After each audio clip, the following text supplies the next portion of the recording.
اعوذ باللہ من الشیطان الرجیم بسم اللہ الرحمن الرحیم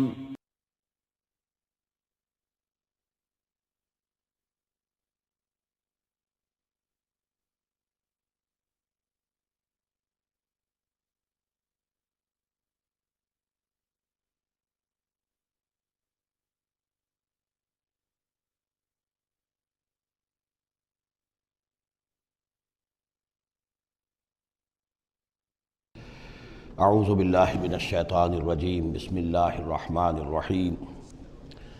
وَاعْلَمُوا أَنَّمَا غَنِمْتُم مِّن شَيْءٍ فَأَنَّ لِلَّهِ خُمُسَهُ وَلِلرَّسُولِ وَلِذِي الْقُرْبَى وَالْيَتَامَى وَالْمَسَاكِينِ وَابْنِ السَّبِيلِ إِن كُنتُمْ آمَنتُم بِاللَّهِ وَمَا أَنزَلْنَا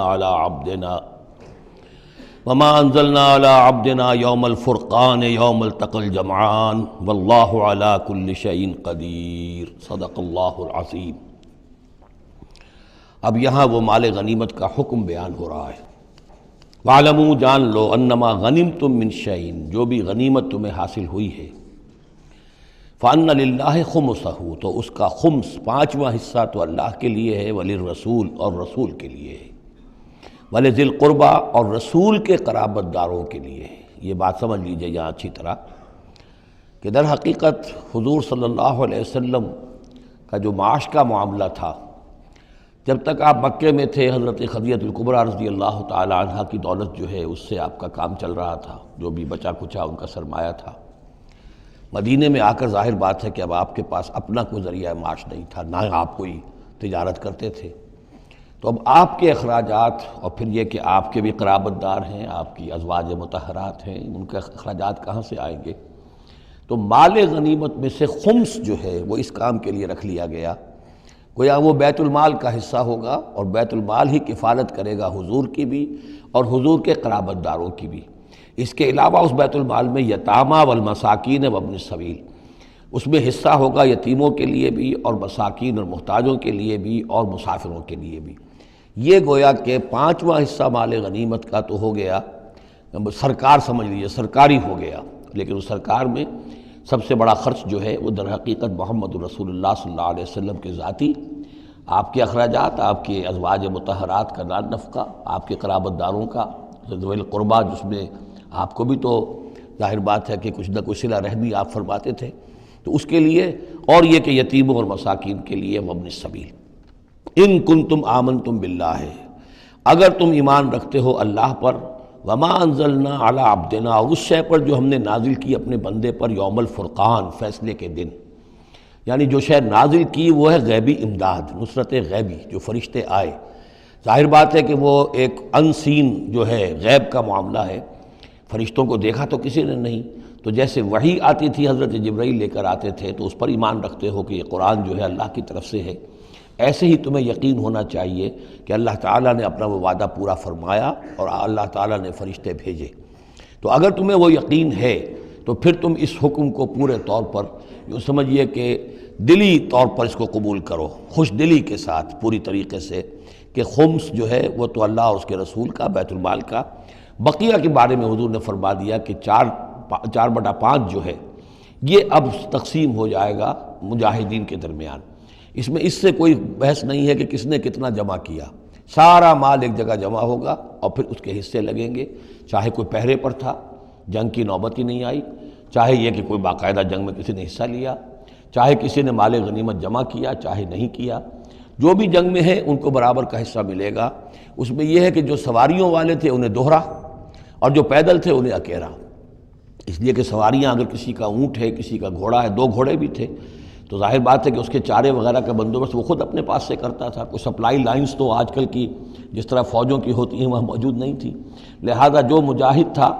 کہ جو سوار تھا گھوڑے پر یا اونٹ پر، جس کا اپنا گھوڑا تھا اپنا اونٹ تھا، اس کو دوہرا حصہ، اور جو عام پیادہ جو مجاہد تھا اس کو اکیرا۔ وَاعْلَمُوا أَنَّمَا غَنِمْتُم مِّن شَيْءٍ فَأَنَّ لِلَّهِ خُمُسَهُ وَلِلرَّسُولِ وَلِذِي الْقُرْبَى وَالْيَتَامَى والمساکین وابن السبیل ان کنتم آمنتم باللہ وما انزلنا علی عبدنا یوم الفرقان یوم التقى الجمعان، اس فرقان والے دن، فیصلے کے دن، جس دن کی 2 فوجیں بھڑ گئی تھیں۔ واللہ علی کل شیء قدیر، اور اللہ تعالیٰ ہر چیز پر قادر ہے۔ اذ انتم بالعدوۃ الدنیا وہم بالعدوۃ القصویٰ، اصل میں یہ جو وادی ہے جس میں بدر واقع ہوا ہے، یہ ایک گھاٹی سی ہے جو دونوں کناروں کے اوپر تو بہت تنگ ہے لیکن درمیان میں بہت کھل کر میدان بن جاتا ہے۔ اس کا ایک سرا جو ہے وہ شمال کی طرف نکل جاتا ہے اور وہ جا رہا ہے شام کی طرف، ایک سرا جنوب کی طرف ہے اور وہ جاتا ہے مکے کی طرف، ایک مشرق کی طرف آتا ہے کہ جو مدینے کی طرف آ رہا ہے، اور اکثر و بیشتر جو پہلے حاجی جاتے تھے وہ اسی راستے پر تھے، یہی راستہ تھا۔ اب تو جو نیا طریق الہجرہ بڑی اعلیٰ سڑک بن گئی ہے تو لوگوں کو ان مقامات سے گزرنے کا موقع نہیں ملتا، ورنہ بدر سے ہو کر ہی راستہ گزرتا تھا۔ تو ایسا ہوا ہے کہ اللہ تعالیٰ کی طرف سے ایسی اسکیم بن گئی، تدبیر ایسی ہو گئی کہ عین بر وقت پہنچے، وہ جو مدینے والا سرا تھا جو قریب تھا مدینے کے اس وادی کا، اس پر حضور پہنچے، اور عین اسی وقت جو دور والا سرا تھا، گھاٹی جہاں پہ ختم ہو رہی تھی جنوب کی طرف، وہاں وہ قریش بھی پہنچ گئے بر وقت۔ جب تم تھے ورلے کنارے پر اور وہ تھے پرلے کنارے پر، اذ انتم بالعدوۃ الدنیا، دنیا ادنا کا مؤنث ہے قریب تر، وہم بالعدوۃ القصویٰ، اور وہ تھے پرلے کنارے پر، والرکب اسفل منکم، اور وہ جو قافلہ تھا وہ تم سے نیچے تھا، نیچے ہو کر گزر گیا تھا، یعنی اس کے بعد پہاڑوں کی ایک رینج تھی اور اس کے بعد پھر تہامہ کا میدان تھا۔ تو ابو سفیان نے یہ کیا تھا کہ قافلے کو لے کر اس بدر کی گھاٹی میں داخل ہی نہیں ہوئے، ادھر سے تو وہ پیغام بھی بھیج دیا تاکہ فوج ادھر سے آئے، تاکہ مسلمانوں کی توجہ بھی ہو تو فوج کی طرف ہو جائے،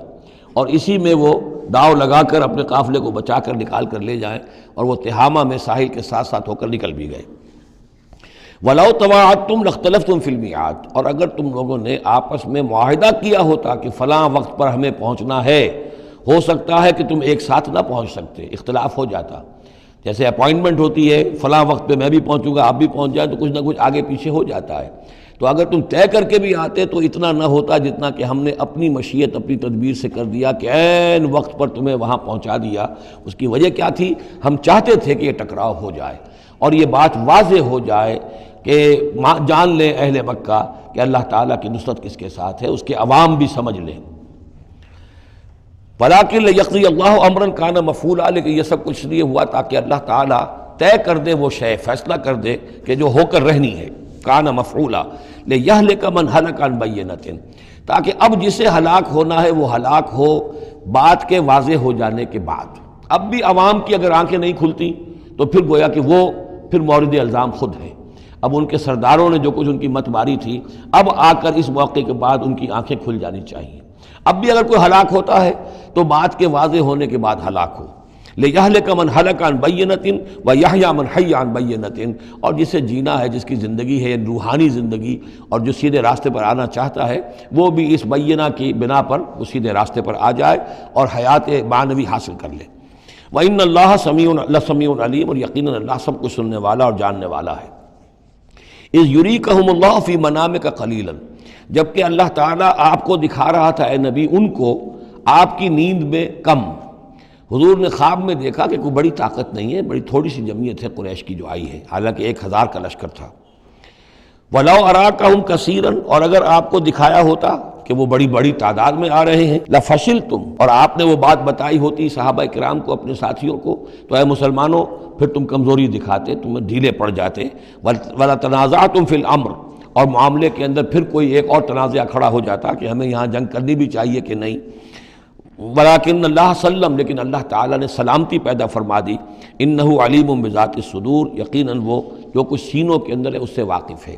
اس کی توجیہ یہ کی ہے مفسرین نے کہ اگرچہ نبی کا خواب جھوٹا نہیں ہو سکتا، یہ نہیں تھا کہ حضور کو جو خواب دکھایا گیا وہ غلط تھا، اصل میں ان کی جو معنوی حقیقت تھی وہ دکھا دی گئی۔ ایک ہے کسی شے کے اندر جو کمیت ہے، کوانٹیٹیو ایلیمنٹ ہے اس کا،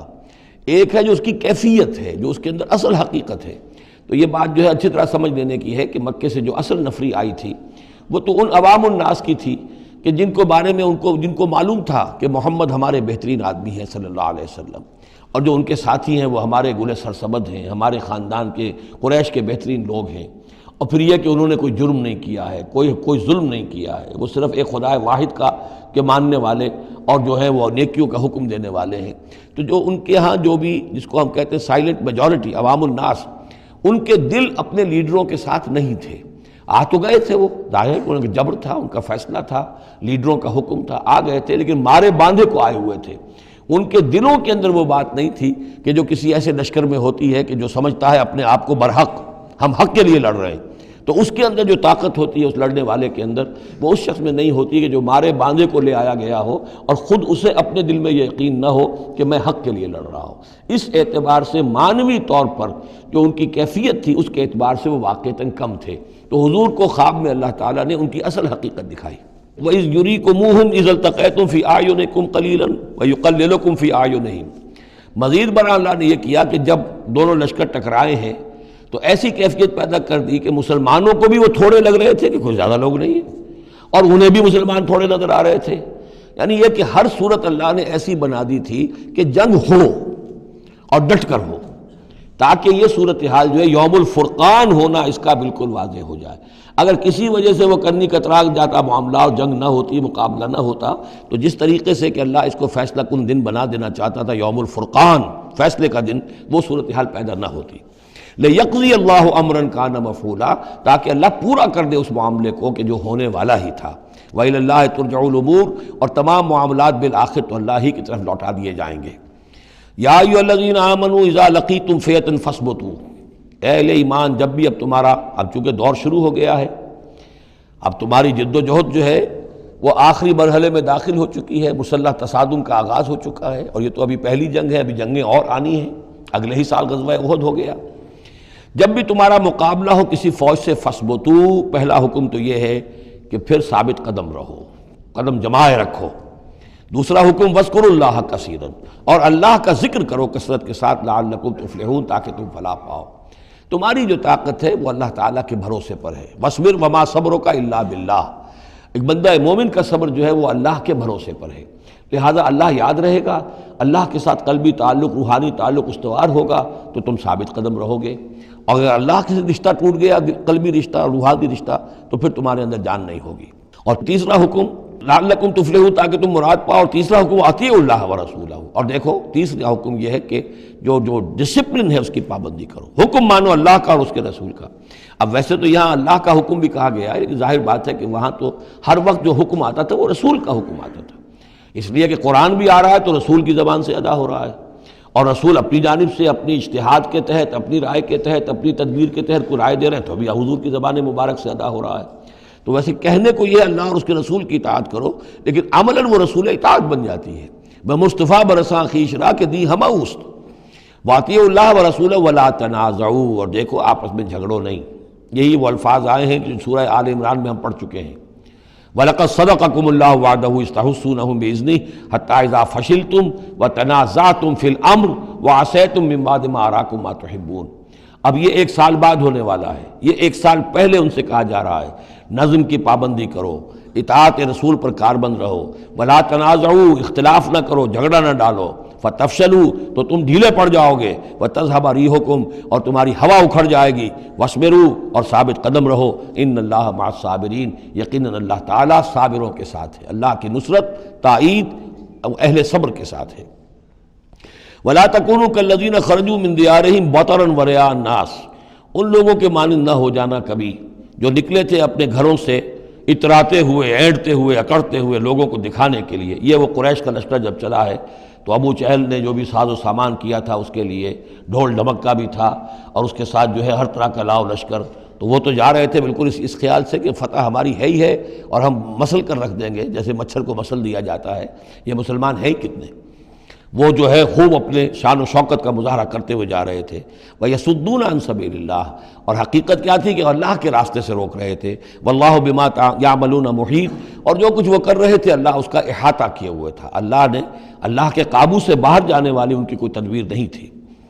وَإِذْ زَيَّنَ لَهُمُ الشَّيْطَانُ أَعْمَالَهُمْ، اور جب کہ شیطان نے ان کے لیے ان کے اعمال کو مزین کر دیا تھا۔ وَقَالَ لَا غَالِبَ لَكُمُ الْيَوْمَ، اور اس نے ان کے کان میں یہ پھونک ماری تھی، یہ وسوسہ ڈالا تھا، آج تم پر کوئی غالب نہیں آ سکتا۔ مکے سے نکلی ہو نفری اور 1000 کی، یہ تو گویا کہ بڑی انہونی سی بات تھی، عرب کے اندر اس طرح کے مواقع بہت کم آتے تھے۔ لا غالب لکم اليوم من الناس، کوئی انسانوں میں سے تم پر غالب نہیں آ سکتا۔ وإنی جار لکم، اور میں بھی تمہارے ساتھ ہی ہوں۔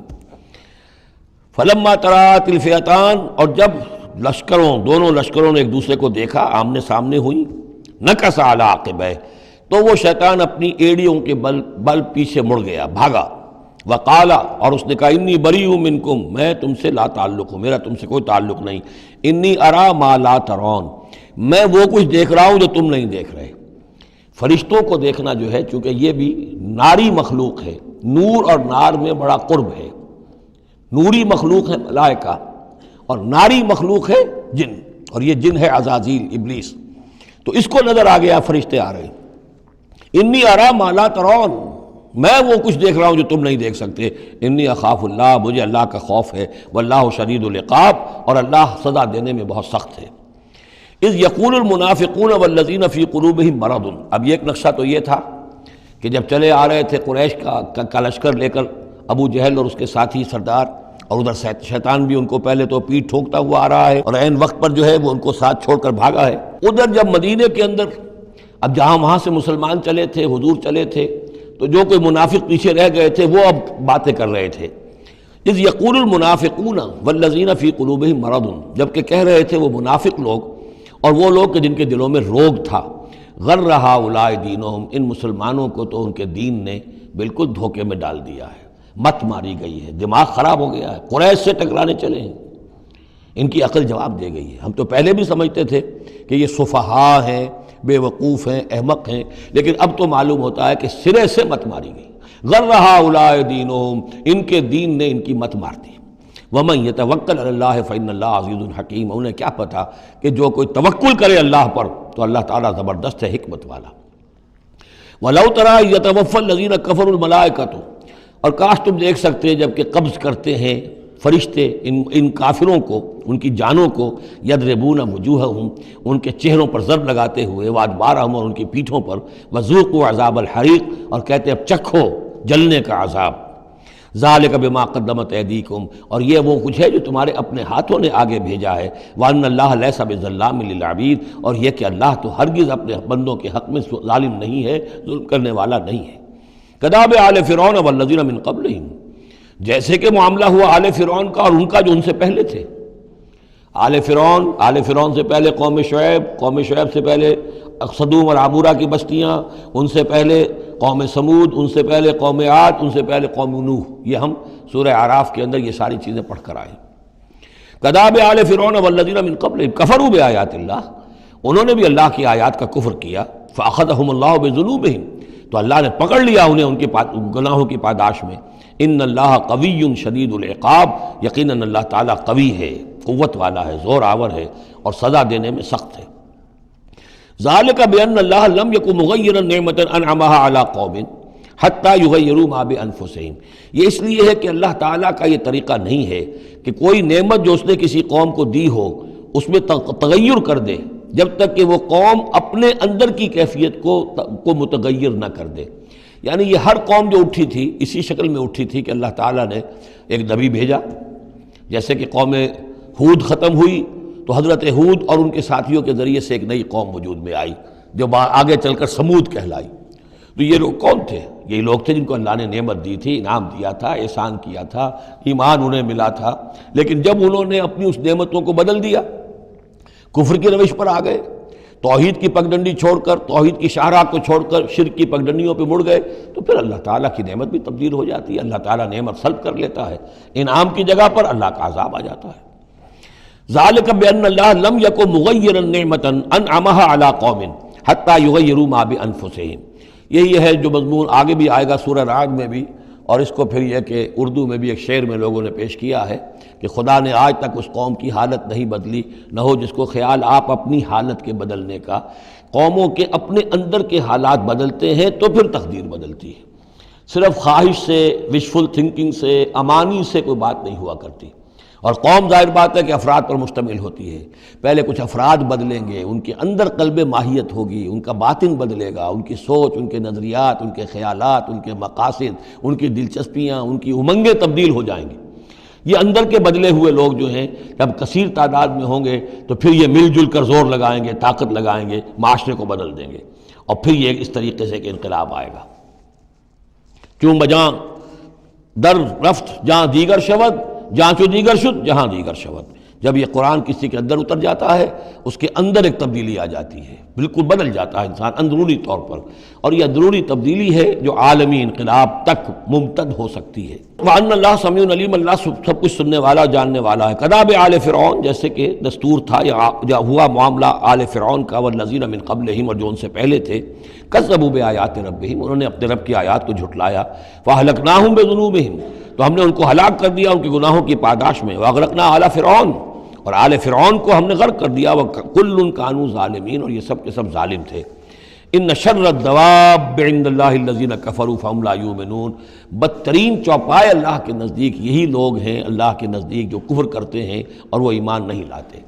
یعنی وہی جو آیت ہم پڑھ چکے سورہ اعراف میں کہ یہ لوگ انسان نظر آتے ہیں، حقیقت میں انسان نہیں ہیں۔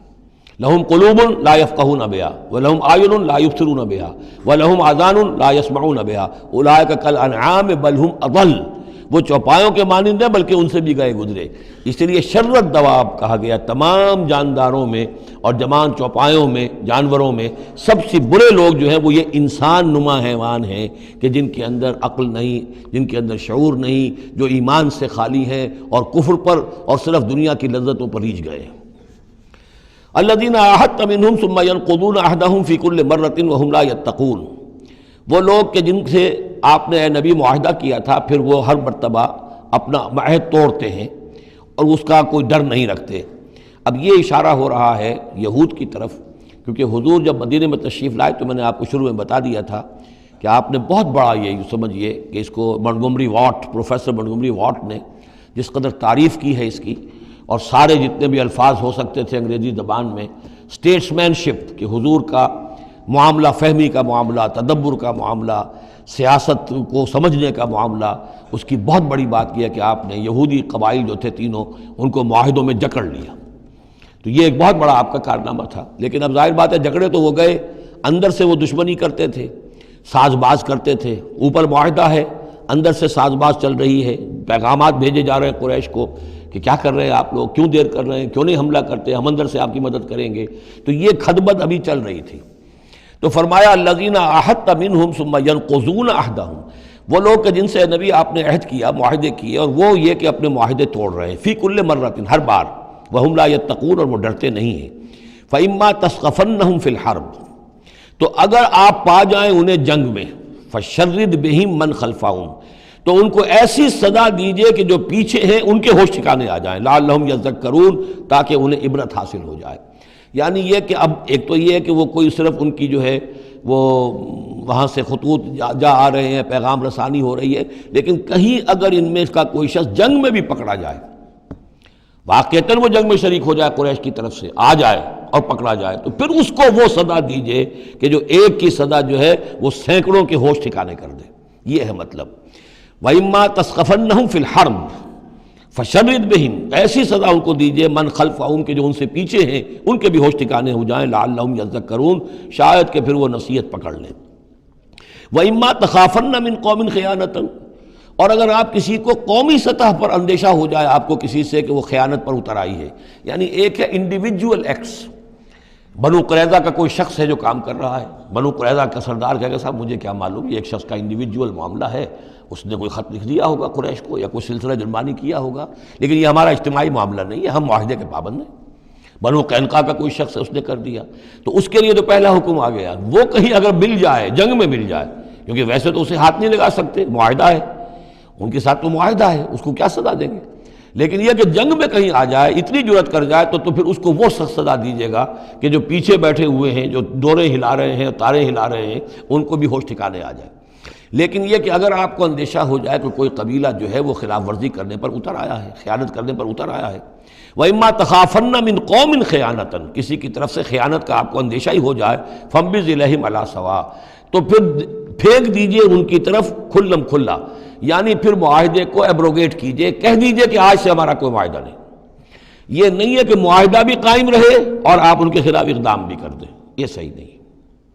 اس لیے کہ یہ مقام جو ہے اخلاقی اعتبار سے بھی غلط ہے، اور خاص طور پر آپ کا مقام، مقام نبوت، اس کے اعتبار سے کسی درجے میں بھی نہیں ہے کہ کسی قوم کے ساتھ معاہدہ بھی ہے،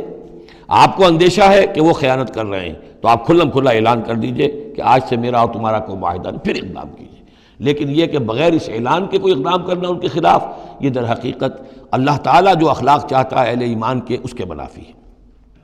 وَإِمَّا تَخَافَنَّ مِن قَوْمٍ خِيَانَةً فَانبِذْ إِلَيْهِمْ عَلَىٰ سَوَاءٍ۔ اصل میں یہی وہ بات تھی جس کے حوالے سے مولانا مودودی مرحوم نے 1948 میں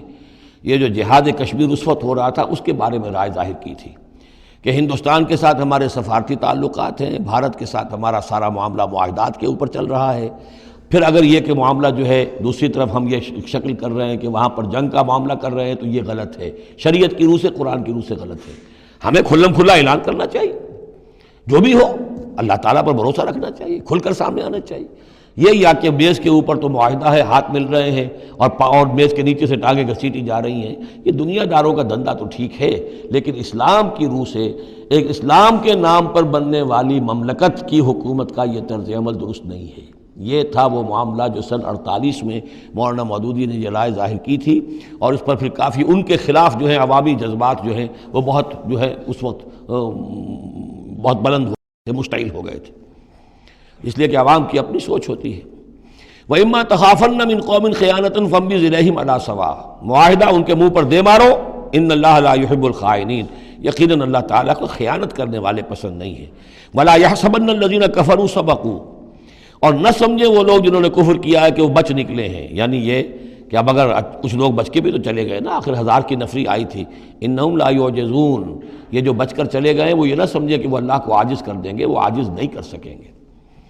وَأَعِدُّوا لَهُم مَّا اسْتَطَعْتُمْ، اور اے مسلمانوں اب جب یہ نیا دور شروع ہو ہی گیا ہے تمہاری اس دعوت و تحریک کا، تو اب پوری طریقے سے اپنے امکان بھر سامان حرب تیار کرو۔ اعدوا لہم، اعداد تیاری کرنا، اسلحہ تیار کرو، سامان جنگ تیار کرو، گھوڑے تیار رکھو، رسالہ تمہارا ہونا چاہیے، جو بھی تمہارے لیے ممکن ہے۔ یہ توکل کا مطلب یہ نہیں ہے کہ تم ہاتھ پر ہاتھ دھر کر بیٹھ رہو اللہ تمہاری مدد کرے گا۔ اعدوا لہم ما استطعتم، اپنی استطاعت جو ہے اس کی حد تک تو پوری تیاری کرو، من قوت، طاقت سے بھی، ومن رباط الخیل، اور پلے ہوئے گھوڑوں کے ذریعے سے بھی، اس لیے کہ اس زمانے میں جنگ کے لیے سب سے زیادہ جو مؤثر شے تھی آپ کو معلوم ہے وہ گھوڑا، تیز رفتار ہے، اونٹ جو ہے تیز دوڑ نہیں سکتا ہے۔ اور اسی حوالے سے آج سمجھ لیجئے ہمارے لیے بہت اہم مسئلہ ہے یہ، اللہ تعالیٰ نے شاید عالم اسلام میں پورے میں پتہ نہیں 50 60 70 کتنے ملک دنیا میں ہیں مسلمان کہلاتے ہیں، ایک ملک ہے صرف جسے ایٹمک صلاحیت دی ہے، اور یہ امانت پوری امت مسلمہ کی ہے، مسلمانوں نے پاکستان کے پاس، اور اس کے بارے میں اگر امریکہ کا دباؤ قبول کر لیا گیا تو یہ سب سے بڑی خیانت ہوگی اللہ کے ساتھ، امت مسلمہ کے ساتھ، اللہ کے دین کے ساتھ۔ وہ اسرائیل لے کر بیٹھا ہوا ہے ایٹم بم کے، اس کے پاس انبار لگے ہوئے، لیکن یہ ہے کہ ساری پالیسی جو چل رہی ہے وہ یہ کسی طریقے سے پاکستان کا، ایک عراق کے بارے میں اندیشہ ہوا تھا کہ اسے ایٹمی دانت نکل سکتے ہیں، اس ایک مرتبہ اس کا وہ ایٹمک پلانٹ جو ہے اس کا بھرکس نکال دیا تھا، دوسری مرتبہ یہ کہ اس کا پورا بھرکس ہی نکل گیا، اگلا پچھلا کھایا پیا سب اگلوا دیا۔ اب پاکستان پر سارا دباؤ، ساری ڈپلومیسی جو بھی چل رہی ہے اس وقت، کان کھولنے کی اور آنکھیں کھول کر دن گزارنے کی ضرورت ہے۔ ہمیں حکم یہ کہ جو بھی اللہ نے تمہیں دیا ہے، تمہارا امکان، جو بھی تمہارے پاس امکانی طاقت ہے اسے سنبھال کر رکھو، ڈیٹرنٹ۔ اعدوا لہم ما استطعتم من قوت ومن رباط الخیل ترہبون بہ عدو اللہ، تاکہ تم اللہ کے دشمنوں کو اس سے ڈرا سکو، یہی ہے ڈیٹرنٹ، معلوم ہو کہ ان کے پاس وہ طاقت ہے۔ وعدوکم، اور اپنے دشمنوں کو بھی ڈرا سکو، وآخرین من دونہم، ایک تو ہے اللہ کے دشمن اور تمہارے دشمن ایک اور بھی ہیں جو ان کے سوا ہیں، ان کے پرے ہیں، انہیں تم نہیں جانتے، لا تعلمونہم اللہ یعلمہم، اللہ انہیں جانتا ہے، یعنی وہ مارے آستین منافقین ہیں، یہ تمہاری اپنی آستینوں کے اندر بیٹھے ہوئے ہیں، تمہیں پتہ بھی نہیں ہے کہ وہ لوگ بھی در حقیقت ففتھ کالمسٹ عنصر ہے کہ جو در حقیقت تمہاری تباہی چاہتا ہے، بربادی چاہتا ہے۔ وما تنفقوا من شیء، اب ظاہر بات ہے کہ اگر ساز و سامان فراہم کرنا ہے، اسلحہ فراہم کرنا ہے، اور ساز و سامان کے لیے جو ہے گھوڑے تیار کرنے ہیں تو انفاق کرنا پڑے گا۔ انفقوا مما رزقناکم وما تنفقوا من شیء فی سبیل اللہ یوفی الیکم، اور دیکھو جو کچھ بھی تم خرچ کرو گے اللہ کی راہ میں وہ پورا پورا تمہیں مل جائے گا، پورا پورا دیا جائے گا، وانتم لا تظلمون، اور تم پر کوئی زیادتی نہیں ہوگی، تمہاری کوئی حق تلفی نہیں ہوگی۔ تم دو تو صحیح، اب وہ پورے 2 رکوع ذہن میں لے آئیے جو سورہ بقرہ میں ہم نے پڑھے تھے کہ اگر کوئی شخص اللہ کی راہ میں مال خرچ کرتا ہے، فی سبیل اللہ خرچ کرتا ہے، جیسے ایک دانہ جو ہے وہ زمین کے اندر ڈال دیتے ہو، اس سے جو ایک پودا نکلتا ہے، اس میں سٹے ہوتے ہیں، 7 سٹے ہیں، اور ہر سٹے کے اندر 100 دانے ہیں، تو وہ ایک دانہ 700 دانے پیدا کر رہا ہے، اور اللہ تعالیٰ جس کو چاہے گا 700 گنا سے بھی زیادہ اجر و ثواب دے گا۔ کہاں صحت کا رکھ رہے ہو اپنے پیسے، خرچ کر دو اسے، اس لیے کہ اب اس دعوت کا اور اس تحریک کا اور محمد رسول اللہ کی جو جد و جہد ہے اس کا وہ مرحلہ آ گیا ہے کہ اب ساز و سامان اور کیل کانٹے سے لیس ہونا ضروری ہے۔ وَإِن جَنَحُوا لِلسَّلْمِ فَانْجَحْ لَهَا، اور اے نبی اگر وہ اپنے بازو اپنے کندھے نیچے گرا دے امن کے لیے، صلح کے لیے، اگر قریش آمادہ ہو جاتے ہیں تو آپ بھی جھک جائیے، کوئی بات نہیں، صلح کر لیجیے۔ وَتَوَكَّلْ عَلَى اللَّهِ، اللہ پر توکل کیجیے، یعنی یہ کہ اگر وہ صلح کرنے کے اوپر آمادہ ہے صلح کر لیجئے، اور ڈریے نہیں کہ ہو سکتا ہے وہ چال چل رہے ہوں، نہیں، صلح کا جواب صلح سے دیجئے، لیکن یہ کہ اللہ پر توکل کیجئے، وہ السمیع العلیم، وہ سب کچھ انہ هو السمیع العلیم، یقیناً وہ سب کچھ سننے والا اور جاننے والا ہے۔ وَإِن يُرِيدُوا أَن يَخْدَعُوكَ، اور اگر وہ چاہتے ہو کہ آپ کو دھوکہ دے دیں، فَإِنَّ حَسْبَكَ اللَّهُ، تب بھی آپ نہ گھبرائیں، آپ کے لیے اللہ کافی ہے، اللہ کی طرف سے ضمانت ہے۔ هو الذی ایدک بنصرہ وبالمؤمنین، وہی تو ہے اللہ جس نے اے نبی آپ کی مدد کی ہے اپنی نصرت سے اور اہل ایمان کے ذریعے۔ یہ ذرا نوٹ کیجئے، اللہ نے محمد کی مدد کی ہے اہل ایمان کے ذریعے، یعنی اللہ تعالیٰ کا یہ فضل ہوا محمد رسول اللہ صلی اللہ علیہ وسلم پر کہ ایسے صحابہ عطا فرمائے جو مخلص تھے، کہ جہاں آپ کا پسینہ گرا وہاں انہوں نے اپنی خون کی ندیاں بہا دیں۔ حضرت موسیٰ کو ایسے ساتھی میسر نہیں آئے، کیا حال تھا جبکہ ان کو کہا گیا اللہ کی راہ میں جنگ کرو، اور ان کا فضل بنتا وربک فقاتل انا ہاؤنا قاعدون، جاؤ تم جاؤ، ہم بیٹھے ہیں یہاں، رب انی لا املک الا نفسی واخی فافرق بیننا وبین القوم الفاسقین۔ یہاں یہ ہوا تھا جب دوسری مرتبہ مقام صفرا پر جب ہوئی ہے جو مشاورت، اور وہ بڑی یوں سمجھیے کہ کانٹے کی مشاورت تھی، وہاں بھی کچھ لوگ زور دے رہے تھے مسلسل کہ چلیے ہمیں چلنا چاہیے پہلے قافلے کی طرف، وہ تو آپ کو سیرت کی کتابوں میں پڑھنا ہوگا، لیکن یہ ہے کہ اس وقت حضور کا منشا یہ تھا، آپ بار بار کہ اچھا آپ اور لوگ مشورہ دیں، اور لوگ بھی مشورہ دیں۔ حضرت مقداد نے کھڑے ہو کر یہی بات کہی رضی اللہ تعالیٰ عنہ، اے نبی آپ ہمیں موسیٰ کے ساتھی نہ سمجھیے جنہوں نے کہہ دیا تھا فَاصْطَبْتَ وَرَبُّكَ فَقَاتِلَا إِنَّا هُنَا قَاعِدُونَ، ہم آپ کے ساتھی ہیں، آپ جو حکم دیں ہم حاضر ہیں۔ حضرت ابوبکر نے تقریر کی، حضرت عمر نے تقریر کی، حضور دیکھ رہے ہیں انصار کا کیا منشا ہے، ان کی کیا رائے ہے۔ پھر کھڑے ہوئے حضرت سعد، انہوں نے کہا ہے کانک تعنینا یا رسول اللہ، اے اللہ کے رسول شاید آپ کا روح سخن ہماری جانب ہے، شاید اس وجہ سے کہ ہمارا جو معاہدہ ہوا تھا بیعت عقبہ ثانیہ میں وہ یہ تھا کہ اگر مدینے پر حملہ ہوگا تو ہم آپ کی حفاظت کریں گے، شاید یہ گمان ہے آپ کا۔ فَإِنَّا آمَنَّا بِكَ وَصَدَّقْنَاكَ، ہم آپ پر ایمان لا چکے، ہم نے آپ کی تصدیق کی، ہم نے آپ کو اللہ کا رسول مانا، اب ہمارے پاس کوئی آپشن نہیں ہے۔ خدا کی قسم اگر آپ اپنا گھوڑا سمندر میں ڈال دیں گے ہم بھی آپ کے پیچھے اپنی سواریاں سمندر میں ڈال دیں گے، اور خدا کی قسم اگر آپ ہمیں کہیں گے ہم اپنی اونٹیوں کو دبلا کر دیں گے برق الغماد تک جا پہنچیں گے، یعنی یمن کا شہر ہے برق الغماد، وہاں تک پہنچ جائیں گے چاہے ہماری اونٹنیاں لاغر ہو جائیں۔ اس کے بعد حضور کا چہرہ کھل اٹھا کہ انصار کی طرف سے بھی ان کے ایک رئیس نے یہ بات کہی ہے، پھر آپ نے کہا چلو اب بدر کی طرف۔ تو یہ اللہ تعالیٰ نے گویا کہ حضور کی مدد کی ہے اہل ایمان سے۔ هو الذی ایدک بنصرہ، ایک تو اللہ کی مدد آئی آسمان سے، فرشتے آئے، اور ایک وبالمؤمنین، اور اہل ایمان کے ذریعے سے آپ کی مدد کی ہے۔ من انصاری الی اللہ، کون ہے میرا مددگار اللہ کی راہ میں۔ وَأَلَّفَ بَيْنَ قُلُوبِهِمْ، اور ان اہل ایمان کے دلوں میں اللہ نے محبت پیدا کر دی۔ لَوْ أَنفَقْتَ مَا فِي الْأَرْضِ جَمِيعًا مَا أَلَّفْتَ بَيْنَ قُلُوبِهِمْ، ارے نبی اگر آپ دولت کے ذریعے سے محبت پیدا کرتے کہ لوگوں کو زیادہ سے زیادہ ان کے دل کی نرمی کے لیے، تالیف قلب کے لیے جو ہے پیسے دیے جائیں، اگر زمین کی ساری دولت بھی آپ خرچ کر دیتے تو ان میں یہ تالیف، یہ الفت پیدا نہیں ہو سکتی تھی۔ وَلَٰكِنَّ اللَّهَ أَلَّفَ بَيْنَهُمْ، یہ تو اللہ تعالیٰ ہی نے ان کے مابین یہ الفت پیدا کر دی ہے۔ یہ ہم سورہ آل عمران میں بھی پڑھ چکے ہیں کہ تمہارا معاملہ جو ہے اِذْ كُنْتُمْ أَعْدَاءً فَأَلَّفَ بَيْنَ قُلُوبِكُمْ فَأَصْبَحْتُمْ بِنِعْمَتِهِ إِخْوَانًا، آیت نمبر 103 ہے سورہ آل عمران کی۔ وَكُنْتُمْ عَلَىٰ شَفَا حُفْرَةٍ مِّنَ النَّارِ فَأَنقَذَكُم مِّنْهَا كَذَٰلِكَ يُبَيِّنُ اللَّهُ لَكُمْ آيَاتِهِ لَعَلَّكُمْ تَهْتَدُونَ، تم تو تباہی کے آگ کے گڑھے کے کنارے تک پہنچ چکے تھے۔ وَلَٰكِنَّ اللَّهَ أَلَّفَ بَيْنَهُمْ إِنَّهُ عَزِيزٌ حَكِيمٌ، یقیناً وہ زبردست ہے حکمت والا۔ یا ایھا النبی حسبک اللہ ومن اتبعک من المؤمنین، اے نبی آپ کے لیے اللہ کافی ہے اور وہ کہ جو پیروی کر رہے ہیں آپ کی اہل ایمان میں سے۔ ایک ترجمہ تو اس کا یہ ہوگا، یعنی جو اگر اوپر والی آیت کے ساتھ اس کو جوڑے، ایک یہ بھی ہو سکتا ہے اے نبی اللہ کافی ہے آپ کے لیے بھی اور جو آپ کی پیروی کرنے والے ہیں مسلمان ان کے لیے بھی، ان کے لیے بھی اللہ کفایت کرتا ہے، ان کی مدد کے لیے، ان کو سہارا دینے کے لیے۔ تو یہ ایسی کنسٹرکشن ہے جملے کی کہ دونوں معنی لیے جا سکتے ہیں۔ یا ایھا النبی حرض المؤمنین علی القتال، اب یہ تحریض کا لفظ پھر آ گیا جو سورہ نساء میں ہم پڑھ چکے ہیں، وحرض المؤمنین علی القتال۔ اے نبی شوق دلائیے، ترغیب دلائیے، ابھاریے، ایمان کے جذبات کو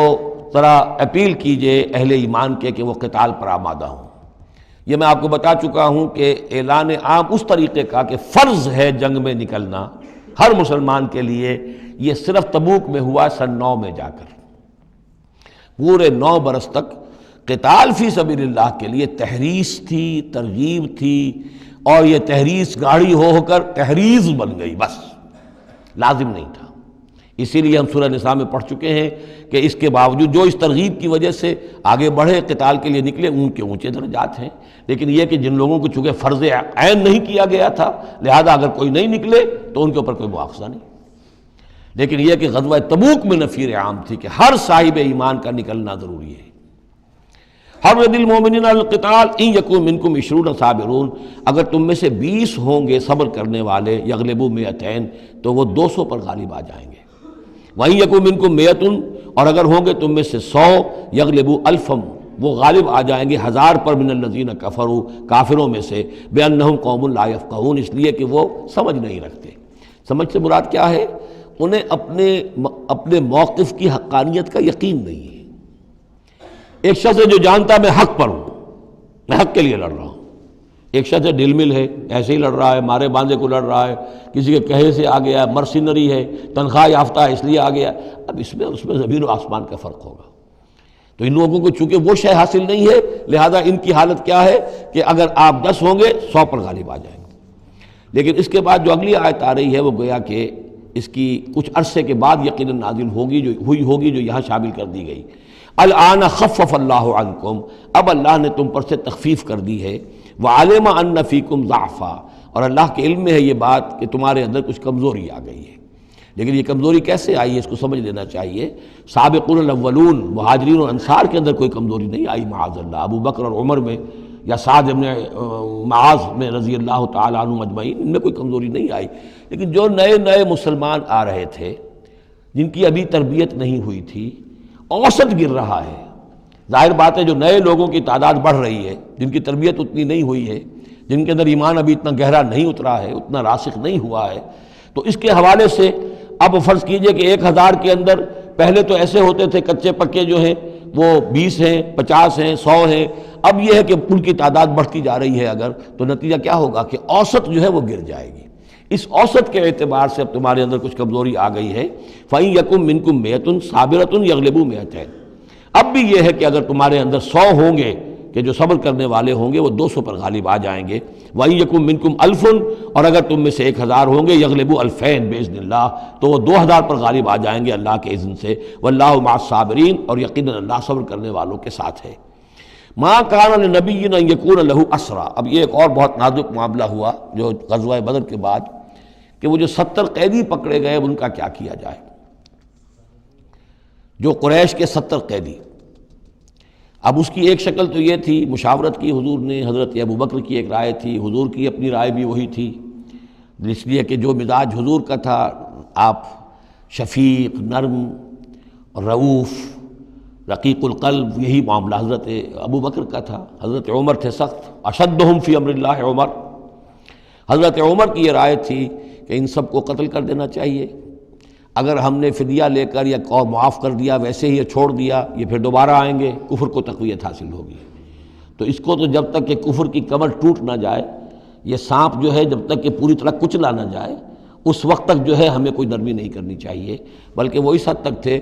کہ ہم میں سے یہ جو قیدی آئے ہیں جو ان کے قریب ترین عزیز ہوں، بس مہاجرین کے اندر وہ لوگ موجود تھے، قریش کے جو لوگ پکڑے گئے ہیں تو مہاجرین جو تھے یہاں صحابہ کرام وہ بھی تو قرشی تھے، تو اپنے قریب ترین عزیزوں کو اپنے ہاتھ سے قتل کریں، یہ حضرت عمر کی رائے تھی۔ حضور صلی اللہ علیہ وسلم کی رائے اور حضرت ابوبکر کی رائے بھی یہ تھی کہ نہیں، نرمی کی جائے، فدیہ لے کر چھوڑ دیا جائے۔ فیصلہ ہو گیا، اس پر عمل ہو گیا، لیکن پھر جو یہ آیت اتری ہے یہ پھر بہت سخت ہے، اس میں اس فیصلے کو غلط قرار دیا گیا۔ اگرچہ فیصلہ ہو گیا ٹھیک ہے، لیکن یہ کہ اس کے اوپر گرفت ہوئی ہے کہ یہ نہیں ہونا چاہیے تھا۔ یہ مضمون بنیادی طور پر یہ سورہ محمد میں آئے گا صلی اللہ علیہ وسلم، اور وہاں تفصیل کے ساتھ اس کی پوری بات آ چکی ہے۔ اور چونکہ سورہ محمد سورہ بقرہ سے بھی پہلے نازل ہو چکی تھی، سورۃ القتال، اس حوالے سے یہ بات جو ہے بہت اہم ہے کہ اس میں یہ قاعدہ قانون آ چکا تھا۔ اس کے باوجود اس بات کا ہو جانا یہ گویا کہ ایک طرح سے ایک کوتاہی ہوئی ہے، وقتی طور پر نظر انداز ہو گیا اللہ تعالیٰ کا مستقل حکم۔ ما کان لنبی ان یکون لہ اسریٰ، کسی نبی کے لیے یہ جائز نہیں ہے کہ اس کے پاس قیدی ہوں، حتی یسخن فی الارض، جب تک کہ زمین کے اندر خوب خونریزی نہ ہو لے، یعنی باطل کی کمر نہ توڑی جا چکی ہو، اس وقت تک قیدی رکھنا۔ قیدی رکھنے کا مطلب تو ہے کہ وہ زندہ رہیں گے، آج نہیں تو کل انہیں چھوڑنا پڑے گا، آپ چھوڑیں گے ان کو، وہ پھر کفر کی تقویت کا باعث بنیں گے۔ تریدون عرض الدنیا، تم دنیا کا ساز و سامان چاہتے ہو، یعنی فدیہ ملے گا، مال ملے گا۔ اب یہ ظاہر بات ہے کہ نہ حضور کی یہ نیت ہو سکتی تھی معاذ اللہ، اور نہ حضرت ابوبکر کی، لیکن اللہ تعالیٰ کا معاملہ ہے، جب وہ اپنے نبیوں کے اوپر بھی کبھی گرفت کرتا ہے تو بظاہر الفاظ بڑے سخت ہوتے ہیں، بظاہر بڑے سخت ہوتے ہیں، تو اس کے اندر وہ سختی موجود ہے۔ ظاہر بات ہے کہ یہ بات نہ حضور کے لیے نہ حضرت ابوبکر کے لیے۔ تریدون عرض الدنیا، تم دنیا کا سامان چاہتے ہو، واللہ یرید الآخرہ، اللہ کے پیش نظر آخرت ہے۔ سورہ محمد کی آیت نمبر 4 میں یہ پورا قانون آئے گا، ہم وہاں پڑھ لیں گے۔ واللہ عزیز حکیم، اور اللہ تعالی عزیز اور حکیم ہے۔ لولا کتاب من اللہ سبقہ، اگر نہ ہوتی بات اللہ کی طرف سے جو پہلے سے آ چکی تھی، یعنی سورہ محمد کی آیت نمبر 4، اس میں ایک امکان نکلتا تھا اس کی تعبیر کا، اگرچہ تعبیر کے اندر میرے نزدیک غلطی ہوئی ہے، لیکن پھر بھی ایک اس کے اندر امکان موجود تھا جس کو کہ استعمال کیا ہے محمد الرسول اللہ صلی اللہ علیہ وسلم سے۔ لولا کتاب من اللہ سبقہ، اگر یہ اللہ تعالیٰ کی طرف سے بات پہلے سے طے نہ ہو چکی ہوتی، لمسکم فیما اخذتم عذاب عظیم، تو جو کچھ تم نے یہ فدیہ وغیرہ لیا ہے اس پر تم پر بڑا سخت عذاب آتا۔ قانون ہم سورہ محمد میں پڑھیں گے کہ وہ کیا تھا، اور اس کی انٹرپریٹیشن کے اندر یہاں حضور نے کس جگہ سے گنجائش نکالی۔ دیکھیے ہوتا یہ ہے کہ آپ کا رجحان نرمی کا ہے تو آپ ایک ہی بات کے اندر سے نرم پہلو نکال لیں گے، جیسے کہ میں نے عرض کیا تھا کہ جو لوگ کے سنتے ہیں الذین یستمعون القول فیتبعون احسنہ، وہ لوگ کہ جو کسی بات کو سن کر پھر پیروی کرتے ہیں اس میں سے بہترین کی، جو بھی اس میں اعلیٰ ترین درجہ ہے اس تک پہنچنے کی کوشش کرتے ہیں۔ لیکن طبیعت کے اندر جب نرمی تھی تو اس نرمی کی وجہ سے حضور نے اس کے اندر ایک اپنے لیے گنجائش نکال لی، لیکن چونکہ اس آیت کے اندر وہ گنجائش واقعتاً موجود ہے، لہذا فرمایا اگر وہ نہ ہوا ہوتا، لولا کتاب من اللہ سبقہ، اگر وہ آیت پہلے نازل نہ ہو چکی ہوتی، لمسکم فیما اخذتم عذاب عظیم، تو تم پر جو بھی تم نے لیا ہے یہ فدیہ وغیرہ، اس پر تم پر بڑی سخت پکڑ ہوتی اور عذاب آتا۔ روایات میں آتا ہے کہ حضور بھی اور حضرت ابوبکر بھی دونوں پھر اس آیت کے نزول کے بعد روتے رہے ہیں کہ ہم سے یہ خطا ہوئی ہے۔ بہرحال خطا اجتہادی ہے، کوئی غلط اس طرح کی نہیں ہے کہ کسی صریح حکم کی خلاف ورزی کی گئی ہو، وہ یہ ہے کہ جو بھی اس میں رعایت رکھی گئی تھی اس کو آپ نے اپنے اجتہاد سے اس کے اندر سے جو بھی نرمی کا پہلو تھا وہ نکال دیا۔ فَكُلُوا مِمَّا غَنِمْتُمْ حَلَالًا طَيِّبًا، تو اب کھاؤ جو تمہیں ملا ہے غنیمت۔ غنیمت میں وہ بھی ہے جو عین جنگ کے موقع پر مال غنیمت ملا، اور جو فدیہ اب مل رہا ہے وہ بھی غنیمت ہے۔ حلالاً طیبہ، کھاؤ، اس میں کوئی اب تمہیں ہچکچاہٹ نہ ہو، حلال اور طیب ستھرا۔ واتقوا اللہ، اللہ کا تقوی اختیار کرو، ان اللہ غفور الرحیم، یقیناً اللہ تعالیٰ بخشنے والا رحم فرمانے والا ہے۔ یا ایھا النبی قل لمن فی ایدیکم من الاسریٰ، اے نبی کہہ دیجئے ان لوگوں سے جو آپ کے قبضے میں ہیں قیدی۔ اب قیدیوں میں جان لیجئے حضرت عباس ابن عبد المطلب بھی تھے رضی اللہ عنہ، جو حضور کے چچا تھے۔ گمان غالب یہ ہے کہ وہ ایمان تو لا چکے تھے، اپنے ایمان کا اعلان نہیں کیا تھا، لہذا جنگ میں کفار کے ساتھ ہو کر آئے تھے، وہ بھی گرفتار تھے۔ اور بھی کچھ لوگ تھے کہ جن کے بارے میں حضور جانتے تھے کہ یہ لوگ جو ہے اپنی دلی خواہش سے نہیں آئے ہیں، بلکہ یہ کہ اپنے سرداروں کے دباؤ کی وجہ سے آئے ہیں، لیکن قانون تو قانون ہے۔ تو اس طریقے کا معاملہ جب ہوا ہے، اور پھر حضور کے اپنے اقدامات، وہ قیدی ہیں ابو العاص، ان کی بڑی صاحبزادی زینب رضی اللہ تعالی عنہا نے پھر ان کے لیے اپنا وہ ہار بھیجا ہے جو حضرت خدیجہ نے انہیں شادی کے موقع پر دیا تھا۔ تو یہ ایسی کیفیات ہیں، ہم جب پڑھتے ہیں ان چیزوں کے تو ہمارے لیے تو ایک تعلق جو ہے وہ ایک ماضی کی تاریخ کے قصوں کی ہے۔ وہاں تو یہ خونی رشتے بھی تھے، تعلقات بھی تھے، ایک ہی خاندان ہے، ایک ہی قبیلہ ہے، اسی کے لوگ آئے ہوئے ہیں۔ تو اب حضور کے دل میں جو ہے اس وقت سنا یہ ہے کہ جب رات کے وقت کراہ رہے تھے حضرت عباس، انہیں باندھا ہوا تھا، سخت ظاہر بات ہے قیدیوں کو جکڑا ہوا ہے رسیوں کے اندر، تو ان کے جو کچھ اتنا بند تھے کہ سخت تھے، وہ جو بند تھے جن میں بندھے ہوئے تھے کہ کراہ رہے تھے، تو حضور نے کہا تمام قیدیوں کے بند ڈھیلے کر دو۔ یہ نہیں کہا کہ صرف عباس کا بند ڈھیلا کر دو، بلکہ آپ نے ان کی کراہنے کی آواز سن کر پھر آپ نے فرمایا سب کے بند ڈھیلے کرو، اتنا سخت ان کو نہ باندھو۔ تو اس طرح کا معاملہ جو ہے اس کو ذہن میں رکھیے۔ یا ایھا النبی قل لمن فی ایدیکم من الاسریٰ، کہہ دیجئے ان سے جو آپ کے ہاتھ میں اب قیدی ہیں، ان یعلم اللہ فی قلوبکم خیرا، دیکھو اگر جو کچھ تمہارے دلوں میں ہے اللہ کے علم میں ہے کہ وہ خیر ہے، یؤتکم خیرا مما اخذ منکم، تو جو کچھ تم سے اس وقت لیا گیا ہے اس سے بہتر اللہ تمہیں دے دے گا۔ یعنی یہ کہ نیت کا معاملہ تمہارا اور اللہ کے مابین ہے، ہمارا معاملہ قانون کا ہے۔ تم آئے کفار کے ساتھ جنگ کرتے ہوئے آئے ہو، پکڑے گئے ہو، اب ان میں کوئی ڈسکریمنیشن نہیں ہو سکتی۔ کوئی شخص کہے کہ نہیں صاحب میں تو مجبوراً آیا تھا، اور میں تو کسی کے کہنے میں آیا تھا، اور میں تو حقیقت میں تو اسلام لا چکا تھا، یہ بات جو ہے اب نہیں چلے گی۔ لہذا یہ ضرور ہے کہ اگر تمہارے دل میں کوئی خیر ہے، کوئی بھلائی ہے، اور اس وقت یہ کہ تم سمجھتے ہو کہ تم اس صورتحال میں مجبوراً پھنس گئے ہو اور تمہیں فدیہ ادا کرنا پڑ رہا ہے، تو اللہ تعالیٰ تمہیں اس سے کہیں زیادہ دے دے گا کہ جو آج تمہیں فدیے میں دینا پڑ رہا ہے۔ ظاہر بات ہے کہ وہاں بیویوں کو خبریں پہنچی، انہوں نے اپنے زیور بھیجے ہیں، حضرت زینب رضی اللہ تعالی عنہا نے بھی اپنا زیور بھیجا، ہار بھیجا ہے، اور حضور کی آنکھوں میں آنسو آ گئے جب آپ نے وہ ہار دیکھا، حضرت خدیجہ کا ہار رضی اللہ تعالی عنہ۔ وہ پوری زندگی جو آپ کی گزری تھی حضرت خدیجہ کے ساتھ، وہ ساری آنکھوں میں نگاہوں کے سامنے آ گئی، جو ان کی وفاداری تھی اور جو انہوں نے خدمت کی تھی، وفا شعاری کی تھی۔ تو اس کے بعد مسلمانوں سے کہا کہ یہ ماں کی یادگار تھی بیٹی کے پاس، اگر آپ لوگ اجازت دیں تو یہ اس کو واپس کر دیا جائے، تو اس کو پھر لوگوں کی اجازت سے وہ ہار واپس کیا گیا۔ تو یہ سارے جو جذباتی معاملات تھے ان کو اچھے سے سمجھیے کہ ہم پڑھتے ہوئے ان چیزوں کو سمجھتے ہیں کہ جیسے ایک بس تاریخ کا ایک واقعہ ہے، اس کے ساتھ جو احساسات، جذبات، جو اس کے ساتھ اور فوری جو اس وقت کی کیفیات تھی، اس کا ہمارے لیے اکثر و بیشتر تو ممکن ہی نہیں کہ تصور کر سکیں۔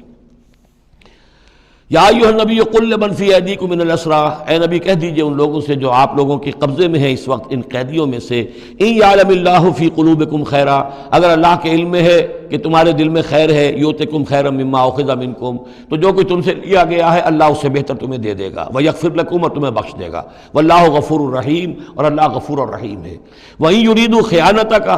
اور اگر یہ آپ سے خیانت کرنا چاہیں، جھوٹ بول رہے ہوں، جھوٹی قسمیں کھا رہے ہوں کہ ہمارے ساتھ تو معاملہ یوں ہو گیا تھا اور ایسے آ گئے تھے، فقد خان اللہ من قبل، تو پھر یہ پہلے اللہ سے بھی خیانتیں کرتے رہے ہیں، فامکنا منکم، اللہ تعالیٰ نے ان کو پکڑوا دیا، واللہ علیم الحکیم، اللہ حکیم اور علیم ہے۔ اب یہ ایشو سمجھئے کہ کنکلوڈنگ آیات ہے سورہ مبارکہ کی، ان الذین آمنوا وہاجروا وجاہدوا باموالہم وانفسہم فی سبیل اللہ والذین آووا ونصروا اولئک بعضهم اولیاء بعض، یقیناً وہ لوگ جو ایمان لائے اور جنہوں نے ہجرت کی اور جہاد کیا اپنے اموالوں اور جانوں کے ساتھ اللہ کی راہ میں، اور وہ لوگ جنہوں نے انہیں پناہ دی اور ان کی مدد کی، اولئک بعضهم اولیاء بعض، یہ وہ لوگ ہیں کہ جو ایک دوسرے کے ساتھی ہیں، رفیق ہیں۔ یہ آپ نے بات سمجھ لی۔ اس وقت تک مسلمان معاشرہ جو ہے یہ دو حصوں میں علیحدہ علیحدہ منقسم تھا، مہاجرین، انصار۔ اگرچہ مہاجرین اور انصار کو بھائی بھائی بنایا جا چکا تھا، لیکن ظاہر بات ہے کہ صرف اس طرح کے تعلق سے وہ پورا جو قبائلی نظام جو ہے وہ ایک دم تو تلپٹ نہیں ہو جاتا۔ تو اس وقت تک یہ صورتحال بھی یہ ہے کہ جو پہلے جو 8 مہمیں حضور نے بھیجی ہیں اس میں کسی انصاری کو شریک نہیں کیا، وہ ایکسکلوسیولی مہاجر فینومینن تھا۔ جنگ بدر میں پہلی مرتبہ جو ہے انصار شریک ہوئے ہیں، ورنہ پہلے صرف مہاجرین تھے۔ لہذا وہ پہلی آیت جو ہے ان الذین آمنوا، وہ لوگ جو ایمان لائے، وہاجروا، انہوں نے مکے سے ہجرت کی، مدینے آ گئے، وجاہدوا باموالہم وانفسہم فی سبیل اللہ، اور انصار مدینہ تو اب جہاد میں شریک ہوئے ہیں، یہ 1.5 سال سے اس جہاد میں پہلے سے چلے آ رہے ہیں کہ پوری 8 مہمیں جو پہلے کی ہیں وہ ایکسکلوسیو جو ہیں وہ صرف مہاجرین نے کی ہیں۔ وجاہدوا باموالہم وانفسہم فی سبیل اللہ، یہ ایک طبقہ ہو گیا، ایک جماعت ہو گئی۔ والذین آووا، اور انصار کی شان کیا ہے؟ انہوں نے انہیں جگہ دی، پناہ دی، اپنے گھر تقسیم کر دیے، اپنی دکانیں تقسیم کر دیں، اور اس طریقے سے مسلمانوں کے لیے اپنے دلوں میں بھی اور اپنے گھروں میں بھی پوری جگہ پیدا کی۔ اولئک بعضهم اولیاء بعض، انہوں نے مدد بھی کی، یہ سب ایک دوسرے کے ساتھی ہیں۔ والذین آمنوا ولم یہاجروا،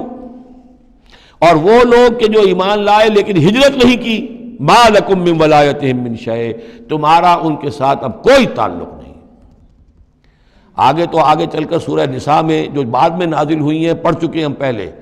ان میں تو یہ ہے کہ وہ کافر اور منافق قرار دیا گیا، ان کے ساتھ وہی سلوک کرو جو کافروں کے ساتھ ہے، انہیں پکڑو اور قتل کرو، الا یہ کہ کسی ایسی قبیلے سے ہوں جن کے ساتھ تمہارا معاہدہ ہو، وہ پورا قانون وہاں آ گیا ہے۔ لیکن یہاں بھی پہلی بات بتا دی گئی، اب کوئی ولایت باہمی تمہاری ان کے ساتھ نہیں ہے۔ یعنی فرض کیجئے کوئی شخص کہتا ہے میں تو ایمان لا چکا تھا، مجبوراً آئے تھے لیکن ہجرت کیوں نہیں کی؟ جب ہجرت نہیں کی تو اب تمہارا شمار ہوگا انہی لوگوں کے ساتھ جن کے ساتھ تم جنگ کر کے آئے ہو۔ تم یہ نہیں کہہ سکتے کہ میرا تعلق جو ہے اہل ایمان سے شمار کیا جانا چاہیے۔ والذین آمنوا ولم یہاجروا ما لکم من ولایتہم من شیء، تو کوئی تمہاری ان سے رفاقت نہیں ہے، کوئی تعلق نہیں ہے، کوئی عہد نہیں ہے، کوئی قول و قرار نہیں ہے۔ یہ آیت بھی معلوم ہوتا ہے کہ انہی جو اسیر تھے غزوہ بدر کے، انہی کی طرف اصل میں روح سخن ہے۔ حتیٰ یہاجروا، جب تک کہ وہ ہجرت نہ کریں، ہاں واپس جائیں، فدیہ دے کر جائیں، پھر ہجرت کر کے آ جائیں تو ٹھیک ہے، پھر وہ مسلمانوں میں سے ہوں گے، تمہارے بھائی ہوں گے، تمہارے حمایتی ہوں گے اور تم ان کی حمایت کرو گے۔ وَإِنِ اسْتَنصَرُوكُمْ فِي الدِّينِ، اور وہ لوگ کہ جو ایمان تو لائے لیکن ہجرت نہیں کی، اپنے اپنے قبیلوں میں رہے یا مکے میں رہے، اگر وہ تم سے مدد مانگے دین میں، فَعَلَيْكُمُ النَّصْرُ، تو اے مسلمانوں تم پر واجب ہے ان کی مدد کرنا۔ إِلَّا عَلَىٰ قَوْمٍ بَيْنَكُمْ وَبَيْنَهُمْ مِيثَاقٌ، سوائے اس کے کہ وہ کسی ایسی قوم سے تعلق رکھتے ہوں کہ جن کے اور تمہارے درمیان کوئی معاہدہ ہے۔ اگر کوئی قبیلہ ہے کہ جس کے ساتھ حضور نے معاہدہ کیا ہوا ہے صلح کا،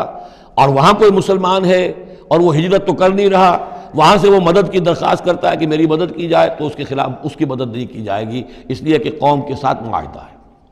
واللہ بما تعملون بصیر، اور جو کچھ تم کر رہے ہو اللہ اسے دیکھ رہا ہے۔ والذین کفروا بعضهم اولیاء بعض، اور وہ لوگ جنہوں نے کفر کیا وہ ایک دوسرے کے ساتھی ہیں، ایک دوسرے کے حمایتی ہیں، ایک دوسرے کے پشت پناہ ہیں۔ عرب قبائلی معاشرے کے اندر یہ جو ولایت کا معاملہ ہوتا تھا، اس میں پھر یہ ذمہ داریاں بھی آتی تھیں۔ کسی کے اوپر تاوان پڑ گیا ہے تو جو اس کے ولی ہیں، جو اس کے حلیف ہیں، ان کو بھی تاوان میں سے حصہ پھر دینا پڑتا تھا۔ کوئی قیدی ہو گیا ہے، اسے کوئی فدیہ دینا ہے، تو جو اس کے حلیف ہیں، جب اس کے گھر والے بھی وہ فدیے کے لیے رقم جمع کریں گے تو وہ حلیف بھی اس کے اندر اپنا حصہ ڈالیں گے۔ تو یہ تو معاشرے کے اندر جو قبائلی معاشرہ ہوتا ہے یہ چیزیں ہوتی ہیں۔ تو یہاں فرما دیا گیا جو کافر ہیں وہ ایک دوسرے کے حلیف ہیں، جو اہل ایمان ہیں وہ ایک دوسرے کے حلیف ہیں، لیکن اہل ایمان میں سے جو ہجرت نہیں کرتے وہ اہل ایمان کے حلیف نہیں ہیں، بلکہ وہ تو انہی کافروں کے ساتھ شمار ہوگا ان کا جن کے ہاں وہ رہ رہے ہیں۔ البتہ یہ کہ اگر وہ مدد طلب کریں تمہیں مدد کرنی ہوگی، بشرطے کہ ان کے قبیلے سے تمہارا کوئی معاہدہ نہ ہو۔ الا تفعلوہ، اگر تم ان چیزوں کی پابندی نہ کرو، ایک مسلمان ہے وہاں سے اس نے خط لکھ دیا ہے کہ مجھے یہاں ستایا جا رہا ہے، حالانکہ اس قبیلے سے آپ کا معاہدہ اور آپ چڑھ دوڑے اس قبیلے کے اوپر، تو یہ معاملہ نہیں چلے گا دنیا کے اندر۔ ہر چیز کا ایک قاعدہ ہے، قانون ہے، اسے وہاں سے ہجرت کرنی چاہیے، یا ہجرت نہیں کر رہا ہے تو تکلیف جھیلنی چاہیے، برداشت کرنی چاہیے۔ مسلمان مدد نہیں کر سکتے چونکہ اس کے قبیلے سے مسلمانوں کا معاہدہ ہے۔ الا تفعلوہ، اگر یہ قواعد و ضوابط پیش نظر نہیں رکھو گے، ان کی پابندی نہیں کرو گے، تکن فتنۃ، تو پھر تو یہ ہے کہ فساد برپا ہو جائے گا، فتنہ پھیلے گا، فی الارض و فساد کبیر، اور بہت بڑی جو ہے بدامنی ہو جائے گی۔ اب وہ آیت آگے جس کا میں نے ذکر کیا تھا، والذین آمنوا وہاجروا وجاہدوا فی سبیل اللہ والذین آووا ونصروا اولئک هم المؤمنون حقا۔ اب ان دو طبقات کو جمع کر دیا گیا، والذین آمنوا وہاجروا وجاہدوا فی سبیل اللہ والذین آووا ونصروا، ویسے یہ کہ وہ لوگ جو ایمان لائے اور جنہوں نے ہجرت کی اور جنہوں نے جہاد کیا اللہ کی راہ میں، یعنی یہ مہاجرین، والذین آووا، اور وہ انصار مدینہ جنہوں نے انہیں پناہ دی، انہیں جگہ دی، انہیں اکوموڈیٹ کیا، والذین آووا ونصروا، اور نصرت کی، اولئک هم المؤمنون حقا لہم مغفرۃ ورزق کریم، ان کے لیے مغفرت ہے اور رزق کریم ہے۔ تو مومن حقیقی کی تعریف یہاں پر جو آئی ہے دو حصوں میں بٹ کر، وہ میں چاہتا ہوں کہ پھر اچھی طریقے سے آپ سمجھ لیں، انتہائی اہم بات ہے یہ۔ ایک مسلمان کے لیے بنی الاسلام علی خمس، 5 چیزیں ہیں کلمہ شہادت، نماز، روزہ، حج، زکوٰۃ۔ لیکن حقیقی مومن ہونے کے لیے دو چیزیں اور بڑھیں گی، صرف شہادت نہیں، یقین قلبی، اور نماز، روزہ، حج، زکوٰۃ کے ساتھ جہاد فی سبیل اللہ۔ گویا کہ 7 چیزیں ہوں گی، 7 شرطیں پوری ہوں گی تو ایک شخص بندہ مومن کہلائے گا۔ یہ تعریف ہے کہ جو سورہ الحجرات کی آیت نمبر 14-15 میں آئی، وہاں پہلے فرمایا قالت الاعراب آمنا قل لم تؤمنوا ولکن قولوا اسلمنا ولما يدخل الايمان في قلوبكم۔ یہ بدو کہہ رہے ہیں ہم ایمان لے آئے، اے نبی ان سے کہہ دیجئے تم ایمان نہیں لائے ہو، بلکہ یوں کہو کہ ہم مسلمان ہو گئے، ہم نے اطاعت قبول کر لی ہے، ابھی تک ایمان تمہارے دلوں میں داخل نہیں ہوا۔ اب اگلی آیت میں پھر اسی سیاق کے اندر اگلی آیت میں مومن کون ہے؟ انما المؤمنون الذین آمنوا باللہ ورسولہ ثم لم یرتابوا۔ مومن تو وہ ہیں جو ایمان لائیں اللہ پر، اس کے رسول پر، پھر شک نہ باقی رہے، یقین بن جائے۔ اور دوسرے وجاہدوا باموالہم وانفسہم فی سبیل اللہ، اور وہ جہاد کریں اللہ کی راہ میں اپنی جانوں اور مالوں کے ساتھ۔ اولئک ھم الصادقون، صرف وہ سچے ہیں۔ اس کو میں نے پرکار سے تشبیہ دی تھی۔ اب اگر وہ دل میں یقین ہے تو اس کی کیا کیفیات پیدا ہو جائیں گی؟ دلی یقین کی کیفیات وہ شروع میں آ گئی ہیں۔ انما المؤمنون الذین اذا ذکر اللہ وجلت قلوبہم۔ اہل ایمان تو وہ ہیں حقیقت میں کہ جب اللہ کی یاد کرتے ہیں، اللہ کا ذکر ہوتا ہے، ان کے دل لرز اٹھتے ہیں۔ وَإِذَا تُلِيَتْ عَلَيْهِمْ آيَاتُهُ زَادَتْهُمْ ایمانا، جب ان کو اللہ کی آیات پڑھ کر سنائی جاتی ہیں ان کے ایمان میں اضافہ ہوتا ہے۔ وَعَلَىٰ رَبِّهِمْ يَتَوَكَّلُونَ، ان کا توکل، ان کا بھروسہ کل کا کل اللہ کی ذات پر ہے۔ الذین یقیمون الصلاۃ ومما رزقناہم ينفقون، اور وہ لوگ جو نماز قائم کرتے ہیں اور انفاق کرتے ہیں اللہ کی راہ میں اس میں سے جو ہم نے دیا۔ اولئک ھم المؤمنون حقا، یہ ہے سچے مومن، پکے مومن۔ لیکن یہ مومن کی شخصیت کی تصویر کا ایک رخ ہے۔ بدقسمتی سے ہمارے ہاں یہ 2 رخ علیحدہ ہو گئے۔ معاملہ یہ ہے کہ یہ ہے ایک ورق، اس ورق کا ایک صفحہ یہ ہے، ایک صفحہ یہ ہے، یہ انسیپریبل ہے، صفحات کو جدا نہیں کر سکتے آپ۔ ورق ایک ہے، اس کا ایک رخ یہ ہے صفحہ، ایک رخ یہ ہے صفحہ۔ مومن کی شخصیت کا ایک صفحہ، اس کی تصویر کا ایک رخ یہ ہے، دل میں یقین ہے، اللہ کی یاد کرتا ہے، دل لرزتا ہے، آیات قرآنی پڑھتا ہے یا سنتا ہے، دل میں ایمان بڑھتا ہے، ہر معاملے میں توکل، اس کا بھروسہ اللہ کی ذات پر ہے، نماز قائم کیے ہوئے ہے، زکوٰۃ ادا کرتا ہے، اللہ کی راہ میں خرچ کرتا ہے۔ یہ شخصیت کا ایک رخ ہو گیا، اولئک ھم المؤمنون حقا۔ لیکن یہ ایک رخ ہے، اور دوسرا رخ کیا ہے؟ والذین آمنوا وہاجروا وجاہدوا فی سبیل اللہ والذین آووا ونصروا اولئک ھم المؤمنون حقا۔ اور وہ لوگ جو ایمان لائے، جنہوں نے ہجرت کی، جنہوں نے جہاد کیا اللہ کی راہ میں، اور وہ لوگ جنہوں نے انہیں جگہ دی، پناہ دی اور ان کی مدد کی، یہ ہے مومن سچے۔ تو تصویر کے ان دونوں رخوں کو جوڑیے، یہ ہے اصل میں جو آج کی ضرورت ہے۔ صحابہ کرام کی شخصیتوں میں یہ دونوں رخ تھے۔ جیسے زوال آیا ہمارے ہاں، اڑائے کچھ ورق لالے نے، کچھ نرگس نے، کچھ گل نے، چمن میں ہر طرف بکھری ہوئی ہے داستاں میری، دین کے حصے بکھرے ہو گئے، کوئی حلقے ذکر کے ہیں تو ان کو جہاد وغیرہ سے کوئی غرض نہیں، کوئی جہادی تحریکیں ہیں تو ان کے اندر جو ہے وہ دوسری کیفیات نہیں۔ اس طرح کے معاملات جو ہے تقسیم ہو چکے ہیں۔ جب تک کہ یہ مکمل شخصیتیں وجود میں نہیں آئیں گی، یہ ظاہر بات ہے صحابہ کی کمیت کے اعتبار سے تو وہاں تک نہیں پہنچ سکتے، لیکن ان کا عکس تو ہو، اس طرح کی کیفیت متوازن طریقے پر۔ اگر 25% ادھر ہے 25% ادھر بھی ہو، 10% ادھر ہے 10% ادھر بھی ہو، لیکن ایک ہی طرف 70% ہو جائے، دوسری طرف 0 ہو، وہ معاملہ گڑبڑ ہے۔ یہ دونوں جو رخ ہے شخصیت کے، ان کو جمع کرنے کی ضرورت ہے۔ اولئک ھم المؤمنون حقا لہم مغفرۃ ورزق کریم، ان کے لیے مغفرت ہے اور رزق کریم ہے۔ اللہم ربنا اجعلنا منہم، اللہم ربنا اجعلنا منہم والذین آمنوا من بعد وہاجروا وجاہدوا، اور جو لوگ بعد میں ایمان لائے یا لائیں گے اور ہجرت کریں، جہاد کریں، وجاہدوا معکم، تمہارے ساتھ ہو کر جہاد کریں، فاولئک منکم، تو اے مسلمانوں وہ تم ہی میں سے ہیں، تمہاری جماعت، تمہاری امت حزب اللہ کے حصے ہوں گے۔ وَأُولُو الْأَرْحَامِ بَعْضُهُمْ أَوْلَىٰ بِبَعْضٍ فِي کتاب اللہ، البتہ اللہ کا جو قانون ہے، جو شریعت ہے، مثلا جو وراثت کا معاملہ ہے، اس کا تعلق جو اولو الارحام کے ساتھ ہے۔ یہ جو بھائی چارہ تھا اس کے بنا پر وراثت نہیں ہے، وراثت ہوگی وہی جو رحمی رشتے ہیں جن کے بنا پر کہ وراثت کا قانون بنا دیا گیا. اولو الارحام بعضهم اولی ببعض فی کتاب اللہ. اللہ کی شریعت کے ضابطے کے قانون میں بہرحال جو رحمی رشتے ہیں وہ یقیناً مقدم ہیں. ان اللہ بکل شیء علیم. یقیناً اللہ تعالی ہر چیز کا علم رکھتا ہے. بارک اللہ لی ولکم فی القرآن العظیم ونفعنی وإیاکم بالآیات والذکر الحکیم.